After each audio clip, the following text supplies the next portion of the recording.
하나님을 멀리하는 자, 하나님을 가까이 하는 자.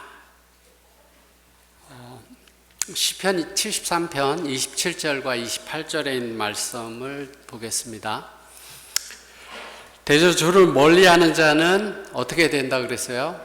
망하리니 음녀같이 주를 떠난 자를 주께서 다 멸하셨나이다. 하나님께 가까이 함이 내게 복이라. 내가 여호와를 나의 피난처로 삼아 주의 모든 행사를 전파하리이다. 시편 73편에서는요 이 시편 저자가 경험했던 경험은 우리에게 아주 낯익은, 우리가 경험하는 그러한 경험입니다. 그는 매우 불행했습니다. 주변을 둘러보니까요, 불신자들의 삶이 더 형통한 듯이 보였습니다. 여러분들 살면서 하나님의 선하심을 심각하게 의심해 본 적이 있어요? 하나님이 정말 선하신가? Goodness of God, 하나님의 선하심에 대해서 많이 이야기를 하는데, 세상 돌아가는 것이나 여러 가지 형편들을 보면서 정말 하나님은 선하신가? 이런 생각을 해보셨습니까? 하나님이 선하신다면 왜 이런 결과가 나오는가? 왜 저런 모습이 보이는가? 이런 생각들, 이런 질문들 해보지 않으셨습니까? 불신자들의 삶을 보고 우리의 삶을 봤을 때 하나님의 말씀대로 살려고 노력하는데 굉장히 잘 안 돼요. 어려워요. 불신자들의 삶은 막 너무나 잘 되고 너무나 잘 풀려갑니다. 그때 우리 마음속에 하나님이 정말 계신가? 이런 의문을 품어보셨습니까? 믿음 없는 사람만 그런 의문을 갖는 게 아니에요. 성경에 보면 그런 경험들을 했을 때 우리가 가졌던 그런 질문들, 의문들을 가지고 있었던 사람들이 있습니다. 선지자 예레미야나 또 욥이나 또 하박국, 그런 사람들이 같은 의문을 가지고 있었습니다. 그래서 그런 사람들이 그런 의문을 가지고 있었다면 오늘 우리가 그런 의문을 갖는다고 하는 것들, 그런 것들이 우리가 위로가 되죠. 아, 그 사람도 그렇게 했대는데, 이런 생각들을 갖게 됩니다. 우리가 살펴보는 시편 73편에는 이런 문제로 시작하고 있는데요. 시편 우리 교회 주석에 이렇게 말합니다. 시편 73편은 인생에서 악인은 형통하고 의인은 핍박받는 것처럼 보이는 것을 지켜보는 사람의 마음에 존재하는 갈등을 다루고 있다. 시편 저자가 봤을 때요, 하나님 안 믿는 사람들이 너무나 잘 되고 모든 게 다 형통한데 하나님 열심히 믿고 말씀대로 살려고 하는 사람이 너무나 힘들게 사는 그런 모습을 보면서 마음에 갈등을 가지고 있는 것입니다. 그러면서 무슨 생각을 하게 됐냐면, 내가 이렇게 경건하게 살 필요가 있을까? 정의롭게 살고 믿음대로 사는 것이 복을 받고, 또 악하게 살면 또 그거에 대한 그 봉을 받는 것을 충분하게 그렇게 보여져야 되는데 그렇게 보여지지 않는 거예요. 가끔 그런 생각을 합니다. 만약에 하나님이 순간순간마다 하나님 말씀대로 잘 사는 사람들한테 축복을 팍 내려주고, 하나님 말씀대로 안 사는 사람들한테 그거에 해당하는 것만큼 이렇게 야단치고 그러는 것들이 눈에 보여진다면, 그러면 어떨까요? 하나님 믿는 사람들이 많아질 것 같아요. 그러면 좋을 텐데, 이런 생각들도 갖게 됩니다. 시편 73편 1절에는 이 시편 저자는 이런 믿음을 가지고 있었어요. 하나님은 마음이 정결한 자에게 선을 행하신다. 하나님은 신실하게 사는 사람에게 좋은 것을 주시는 분이시다라는 믿음을 가지고 있었습니다. 여러분들이 좋아하는 시편 1편에 보면요, 복 있는 사람은 악인의 길을 쫓지 아니하며 뭐 이러면서 어때? 그 사람들이 어떻게 해요? 오직 여호와의 율법을 즐거워하며 그 율법을 묵상하는 사람. 그 사람들은 어떻게 된다고요?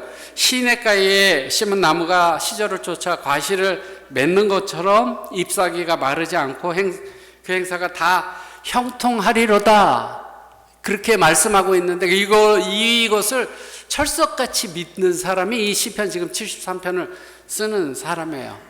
거기에 시편 1편에 보면 그러나 악인은 그렇지 않으며 악인은 심판을 견디지 못하며 의인의 회중에 들지 못하며 악인의 길은 망하리로다. 그렇게 시편 1편에 말하는데 그거에 대해서 정말 믿음을 가지고 있었던 사람인데 실제적으로 현실을 바라보니까 현실은 그렇지 않은 거예요.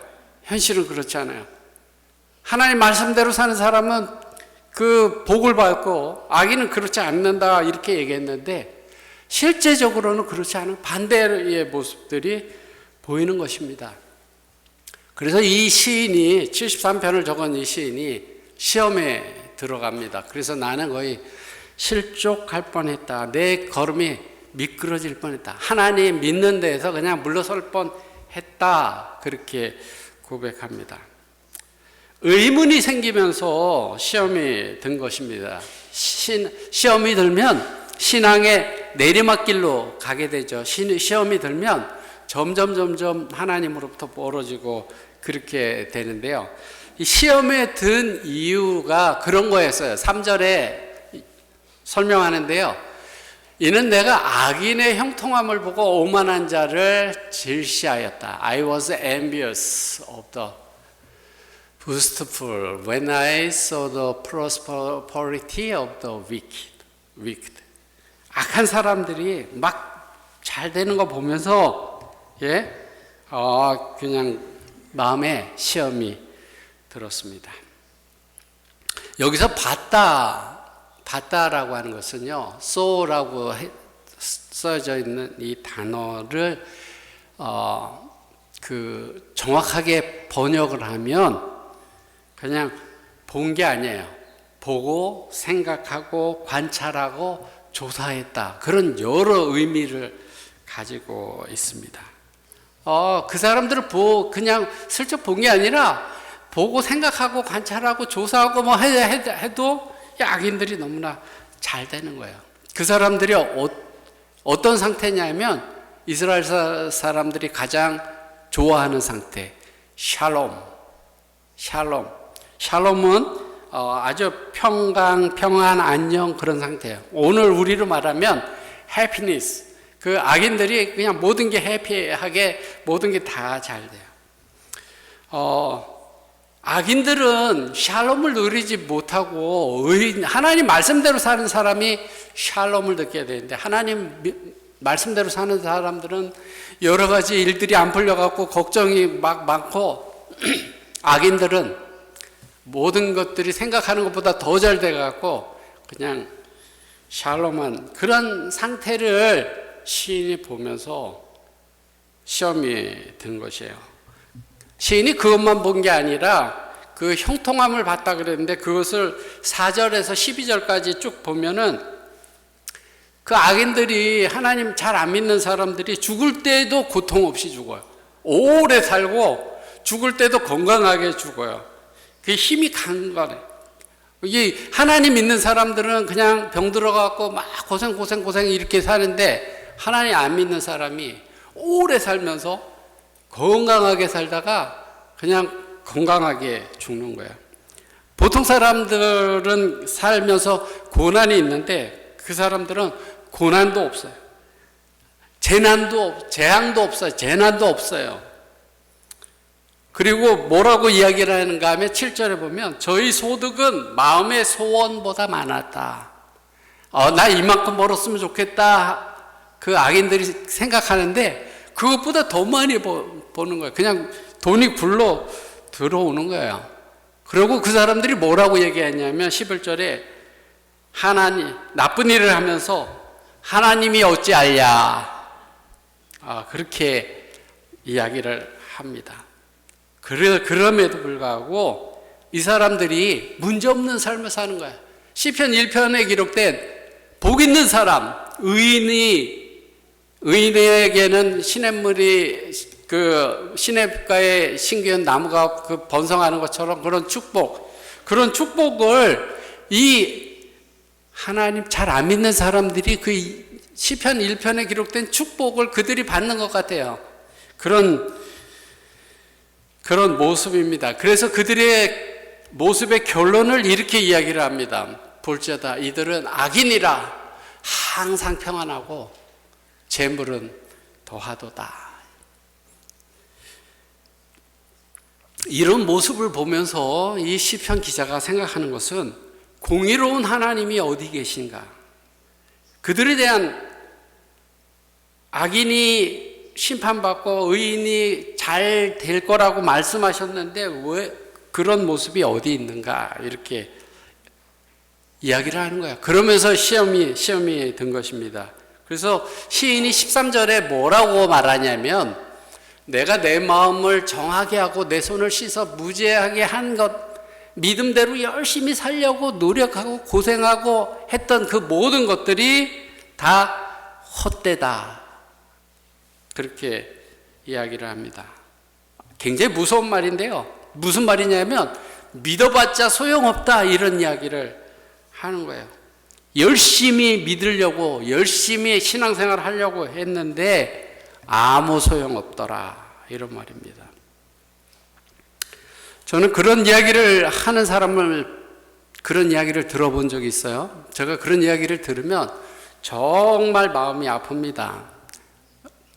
내가 열심히 하려고 했는데 다 소용없더라.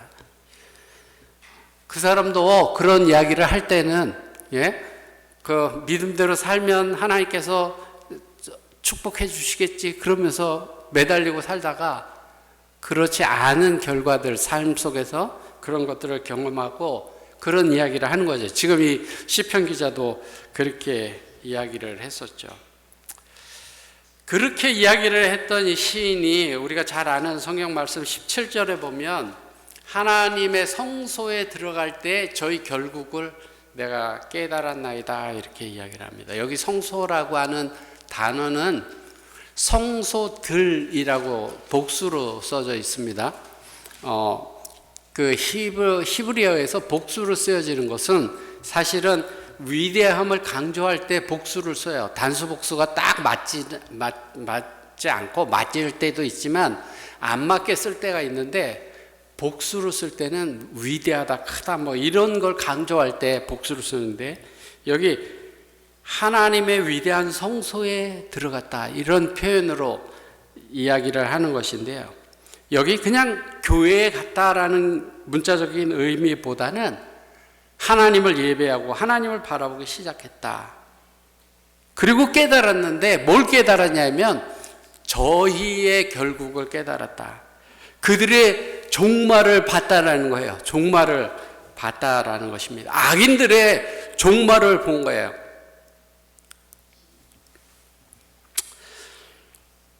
저자는 하나님의 집에 들어가기까지 정말 고통스러웠습니다. 믿음대로 사는 사람들이 어렵고 그렇게 안 사는 사람들이 잘 되고 그런 모습들을 보면서 정말 하나님이 계신가 그러면서 하나님의 말씀에는 순종하는 사람들은 하나님의 말씀대로 사는 사람들은 머리가 되고 꼬리가 되지 않는다 이렇게 말씀하셨는데 보이는 결과는 하나의 말씀대로 사는 사람들이 꼬리가 되고 머리가 안 되고 그 악인들이 머리가 되는 그런 모습들을 보게 되는 거예요. 그런데 하나님의 집에서 하나님께서는 그에게 눈을 열어주셔서 마지막 결과를 보게 하셨습니다. 그 악인들의 이 땅에서의 삶이 아니고 하나님의 심판의 장면을 보여주셨어요. 73장 18절에 이렇게 말합니다. 주께서 참으로 그들을 미끄러운 곳에 두시며 파멸에 던지신다. 미끄러운 곳에 자기가 있는지 알았어요. 그 2절에 보면 나 미끄러질 뻔했다 이렇게 이야기를 했었잖아요. 근데 그들이 미끄러운 곳에 있고 하나님께서 그들을 파멸로 던진다 이렇게 이야기를 하고 있는데요. 여기 파멸이라고 하는 것은 다시 회복될 수 없는 하나님의 영원한 심판을 의미합니다. 그러니까 다시 회복될 수 없는 하나님의 영원한 심판으로 그들이 던져질 것이다 라는 것을 하나님의 성전에서 본 거예요. 그래서 시인이 주목한 것은 악인의 종말입니다. 하나님의 최후의 심판이 있을 그날을 바라본 거예요. 그날 악인들이 이 땅에서 편안하고 모든 게 샬롬하게 살았지만 하나님이 심판하시고 그들은 멸하실 것이라고 하는 사실을 바라봤습니다. 그래서 19절의 시인은 파멸을 이야기를 하는데 놀랄 정도로 전멸하였다 이렇게 이야기를 합니다. 시인이 왜 시험에 들었는가 하면요, 악인의 현재만을 바라봤기 때문에 그래요. 왜 저들은 건강하지? 왜 저들은 잘 되지? 왜 저들은 모든 일이 잘 되고 죽을 때도 건강하게 죽고 오래 살고 왜 아무 문제가 없지? 왜 저들은 그렇지? 근데 이 시인이 그들의 결국을 봤을 때, 종말을 봤을 때, 최후의 심판을 봤을 때 이 그의 신앙, 흔들리던 그 신앙이 내리막길에서 오르막길로 방향을 바꾸게 됩니다. 근데 바꿀 때 신앙하는 사람이 이렇게 내리막길에서 오르막길로 방향을 바꿀 때는요, 그냥 깨달음만으로 되는 게 아니라 돌이키는 것이 필요해요. 턴하는 게 필요하잖아요.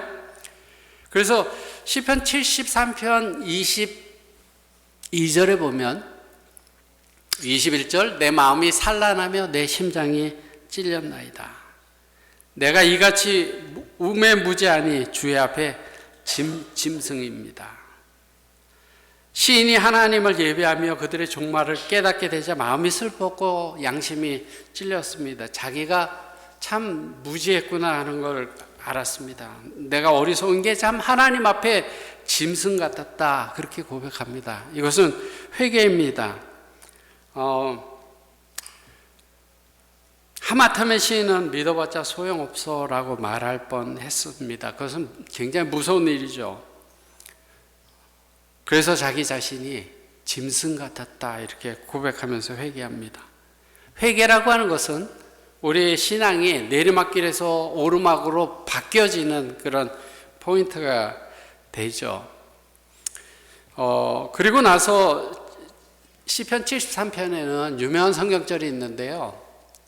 25절, 하늘에는 주 외에 누가 되게 있으리요 땅에서는 주밖에 나의 사모할 자 없나이다. 제가 성경절 좋아하는 성경절 뭐냐고 물어보면 선뜻 생각이 안 나지만 시편 73편 25절은 제가 정말 굉장히 많이 좋아하는 성경절입니다. 이 시인이 그 영적인 눈이 열리자 하늘이 보이기 시작하면서요, 이 땅에서의 삶이 다가 아니다라고 하는 것을 깨닫게 됩니다. 그리고 마음에서 우러나는 고백을 하죠. 여기 보세요. 내 육체와 마음은 세잔하나 하나님은 내 마음의 반석이시여 영원한 분기시리라. 자기의 육체와 마음이 악인들처럼 건강하고 담대하지 않을지 모르지만 시인의 마음이 든든한 것은 하나님이 마음의 반석이요 영원한 분기시이기 때문이라고 이렇게 이야기를 합니다. 시인은 이제 더 흔들리지 않습니다. 분깃은 영원한 소유를 말하는 것인데요, 시인은 이 세상에서 재물을 많이 쌓아가고 잘 살아가는 그 사람들을 더 이상 시기할 마음이 없습니다. 왜냐하면 하나님이 자기의 영원한 분깃이 되기 때문에 그렇습니다. 그리고 이런 경험들을 하고 난 다음에 시인이 사람들에게 교훈을 주기 위해서 27절, 28절을 이야기하는 거예요. 그래서 27절, 28절은 모든 삶을 경험하고 난 다음에 결론이에요. 그러니까 이것은 시편 73편의 결론일 뿐만 아니라 시편의 결론이고 어쩌면 모든 성경의 결론적인 말일지 몰라요. 하나님을 멀리하는 자는 망하고 하나님께 가까이 하는 것이 복이다. 하나님을 멀리하는 사람들이 잘 될지 모르지만 결국은 망하고 하나님께 가까이 하는 것이 진짜 복이구나, 그렇게 고백하는 것입니다. 우리가 하나님께 가까이 하든지 아니면 하나님을 멀리 하든지 두 가지 중에 선택할 것만 있습니다. 우리가 어중간한 자리에 있을 수 없습니다. 이 시편 기자는 이제 이 땅에 살면서 일시적으로 잘 살고 번영하는 것에 대해서 별로 이제 개의치 않습니다. 왜냐하면 하나님을 멀리하는 사람은 결국은 망한다라는 것을 보고 알았기 때문에 그렇습니다. 그래서 이 사람은 결론 짓기를, 내게 있는 진정한 문제는 내가 하나님께 가까이 가지 않았다는 점이다 라는 것을 깨닫는 것입니다. 그리고 내가 하나님의 성소에 갔을 때 그것을 깨닫게 됐죠. 자, 여기 성경절에 보면 누가 하나님을 멀리하는 사람이에요? 저기 보면 대저 주를 멀리하는 자는 망하리니 음녀같이 주를 떠난 자를 주께서 다 멸하셨나이다. 음녀같이 주를 떠난 자라 그랬습니다. 음녀라고 하는 것은 돈에 팔려다니는 여인이에요.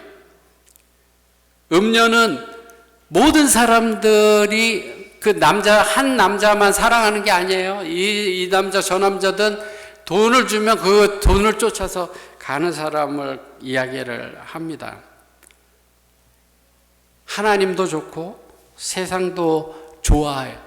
그래서 이리 갔다 저리 갔다 하면 그게 음녀가 되는 것입니다. 세상을 좋아하다 보면 나도 모르는 사이에 하나님과 멀어지게 됩니다. 성경은 하나님을 떠나서 세상을 쫓아가는 그런 사람들을 음녀라고 이렇게 표현합니다. 우리가 잘 아는 말씀 디모데후서 4장 10절에는 대만은 세상을 사랑하여 나를 버리고 데살로니가로 갔고, 이런 말씀 있잖아요. 세상을 사랑하여 나를 버리고 갔다. 세상을 사랑하면 하나님도 교회도 멀어집니다. 이런 사람이 하나님을 멀리하는 사람이고 음녀입니다. 그런 사람들은 세상을 사랑하고 세상을 쫓아가는 사람의 결국은 어떻게 된다고요? 결국은 망한다라는 것이에요. 복된 사람은 누군가? 하나님께 가까이 함이 내게 복이라고 말했습니다. 진짜 복은 하나님께 가까이 가는 것이에요. 이 사람은 잠깐은 재물을 많이 쌓고 건강하게 살고 여행 잘 다니고 막 신나게 사는 거, 이게 복이라고 잠깐 생각했었는데, 근데 그게 아니에요. 진짜 복은 하나님과 가까이 하는 그런 삶이 진짜 복이다라는 것을 시인이 깨달았습니다. 시인은 1절에 뭐라고 얘기했냐면, 하나님은 참으로 이스라엘 중에 마음이 정결한 자에게 선을 행하신다, 이렇게 고백했었잖아요. 여기서 선이라는 말하고요, 저기 28절에 복이라는 말하고 같은 단어예요. 영어 성경에 굿이라고 이렇게 번역됐죠. 토브, 즐거움, 선한 것, 복, 번영, 복지, 여러 단어로 번역할 수 있는데요. 시인이 여기서 이야기하는 것이 결국 무엇이 참된 선이고 무엇이 참된 복인가 라는 주제를 이 시편에서 다루고 있는 거예요. 무엇이 참된 선이고 무엇이 참된 복인가, 하나님께 가까이 가는 삶이 참된 선한 선이고 참된 복이다, 이렇게 이야기를 하는 것입니다. 가까이 간다라고 하는 말은 우리가 한국말로 하면 두 거리가 가까울 때, 짧을 때 가깝다, 이렇게 이야기를 해요. 그죠? 두 거리가 짧을 때. 둘째 의미는 서로의 사이가 다정하고 친할 때 가깝다, 이렇게 해요. 누구는 가깝다 이럴 때 두 사람이 굉장히 친하고 가까운 그런 친한 사이죠. 물리적인 거리가 멀리 있지만 나는 내 친구와 가까워, 그러면 멀리 떨어져 있을지 모르지만 그 친구와 친하면 가깝다, 이렇게 이야기를 합니다. 하나님과 우리가 가깝다라고 했을 때 거리상으로 가까운 건 아니잖아요. 그러면 하나님과 우리가 가깝다라는 것은 하나님과 우리가 친근하다는 거예요. 친근하다는 것입니다. 하나님과 친근하다는 것은 어떻게 하는 것을 말하는가? 친근하려면 어떻게 해야 될까요? 자주 만나서 같이 깊은 대화도 많이 하고, 그죠? 하나님과도 마찬가지입니다. 기도라고 하는 것은 하나님과 더욱 가깝게 만드는 대화죠. 우리 하나님 여호와께서 신명기 4장 7절에요. 우리가 그에게 기도할 때마다 우리에게 가까이 하신 것 같이 우리가 기도할 때마다 하나님과 가까워지는 거야. 기도할 때마다 가까워집니다. 이런 말씀이 굉장히 많이 있어요. 믿음과 행함이라고 하는 책이에요. 하나님을 가까이 하라 그리하면 너희를 가까이 하시리라. 이것은 기도를 통해 주님과 함께 지내는 것을 의미한다. 우리가 하나님께 가까이 한다라는 것은 기도하는 것입니다. 우리 원고의 그 와이프인 주석에 뭐라 그랬냐면요, 기도와 명상과 그분의 말씀을 읽음으로 그를 가까이 하라. 우리가 하나님께 기도하고 대화하고 하늘나라에 대해서 하나님의 말씀에 대해서 우리가 하나님 예수님의 십자가에 대해서 우리가 명상하고 하나님의 말씀을 우리가 읽을 때 하나님과 가까워지는 거죠. 하나님의 음성을 듣고 하나님께 말씀하고 그럴 때 가까워지는 거죠. 대화하는 것이 습관처럼 되는 것, 그때 사단도 어떻게 하지 못하고 가까워진 것이다 이렇게 말씀합니다. 그래서 우리가 하나님과 가까워지는 것이 복이라 그랬을 때 기도하는 사람이에요. 기도하는 생애는 복된 생입니다. 그 다음에 하나님께서 마음이 상한 자에게 가까이 계신다 그랬는데, 마음이 상했다라는 것은 어떤 실망하고 속상한 그게 아니고 나의 죄 때문에 애통해하고 하나님께 간구하는 사람이 마음이 상한 사람이에요. 나의 죄 때문에 슬퍼하고 회개하는 심령을 가지고 하나님 앞에 나가는 사람, 그 사람들은 하나님께 가깝다 이렇게 말씀합니다. 하나님의 권능이 그들을 두렵게 하여 그들을 회개로 이끌었고요. 그들은 그분의 영광과 순경과 긍휼을 깊이 생각하고 하나님을 깊이 생각하고 그들의 묵상의 대상이신 그분께 더욱 가까이 나갈 수 있었다. 회개와 묵상은 하나님께 가까이 나가게 한다라고 하는 것이에요. 또 제가 좀 찾아봤는데요. Our High Calling이라는 기도력에 있었던 말씀인데요. 와이프인의 글을 적어 놓은 건데요. 하나님을 가까이 하라. 어떻게?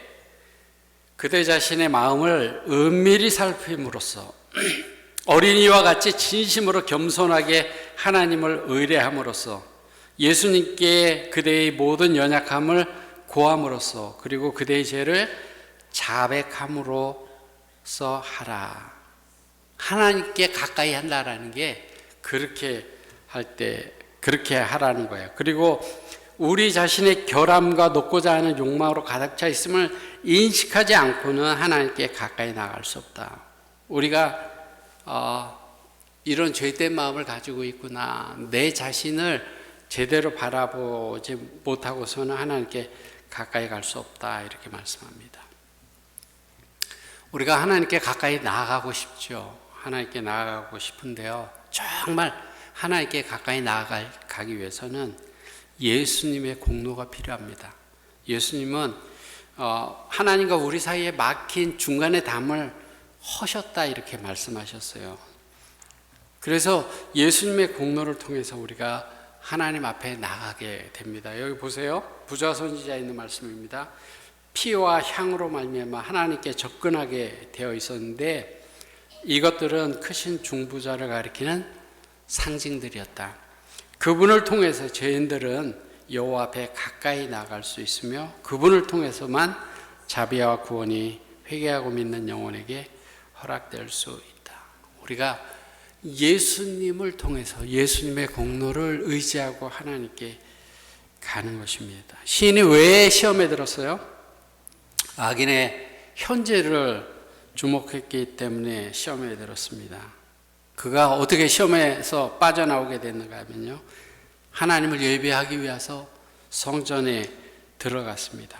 그리고 자기 자신의 눈을 악인들에게서 하나님으로 돌려 바라보게 됐을 때 자기 자신이 짐승 같은 무지한 사람이었다라는 걸 깨닫고 회개하게 되죠. 그리고 악인의 현재의 모습이 아니라 그들의 허무한 종말을 깨달았고 회개하면서 변화되게 됩니다.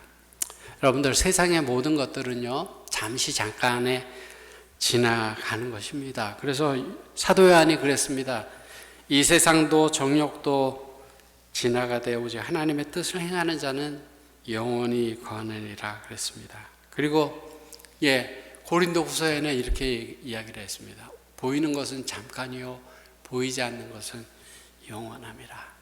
보이는 것 잠깐 때문에 우리가 낙심하고 실망하고 하나님으로부터 멀어지는 어리석은 사람이 돼서는 안 됩니다. 우리는 보이지 않는 영원한 것을 바라봐야 합니다. 그리고 하나님께로 나가야 합니다. 어떤 이유에서든지 하나님을 멀리하면 안 됩니다. 하나님으로부터 멀리하는 그런 결정을 해서는 안 됩니다. 무조건 하나님께 가까이 가야 합니다. 가까이 가는 것이 복이라 이렇게 말씀하셨습니다. 하나님께 가까이 가는 사람에게 이르는 결과를 이렇게 말했습니다. 하나님을 가까이 하라. 그렇다면 하나님을 가까이 한 결과는 무엇인가? 우리가 그분을 가까이 하여 그분의 순결하신가 사랑을 바라보게 되면 반드시 우리는 우리 자신의 결점을 깨닫고 보다 높은 수준으로 향상하고자 하는 마음이 가득하게 된다. 우리가 하나님께 가까이 나가게 되면요, 내가 얼마나 죄되고 얼마나 더러운 존재인지를 깨닫게 돼요. 너무나 의로우신 하나님 앞에 내가 비춰보면 내가 얼마나 죄인인 걸 깨닫게 되고 내가 변화해야 돼, 바뀌어야 된다라는 것을 알게 되죠. 죄인들만 바라보면 나도 이 정도면 괜찮은 사람이야 이렇게 생각할 수 있죠. 근데 하나님을 바라보고 하나님 가까이 가게 되면 내가 얼마나 죄인인가를 깨닫게 돼요. 그래서 내가 예수님 닮아가야 되겠다 이런 마음이 생기게 되죠. 그래서 부조와 선지자 이렇게 이야기를 합니다. 우리가 하나님과 가까이 교제하면 할수록, 그리고 그분의 요구를 더 분명히 알면 알수록 우리는 하나님의 형상을 더 완전하게 담게 되고 더 쉽게 그분의 품성에 참여하는 자가 될 수 있다고 증거한다. 우리가 하나님과 가까이 교제하면 할수록 하나님의 형상을 더 닮아가게 되고 품성을 닮아가는 그런 사람이 된다라고 하는 것이에요. 제가 이제 말씀을 줄이면서요, 세상은 이 점을 중요하게 인정하지 않지만 그리스도인들에게 있어서 하나님을 가까이 하는 것이 정말 중요한 문제입니다. 그게 결론적인 그런 문제입니다. 우리가 하나님을 가까이 하게 되면 우리 마음에 의심과 질투와 이런 것들이 사라지고 기쁨과 평안을 얻게 되고 확신과 안식을 갖게 됩니다.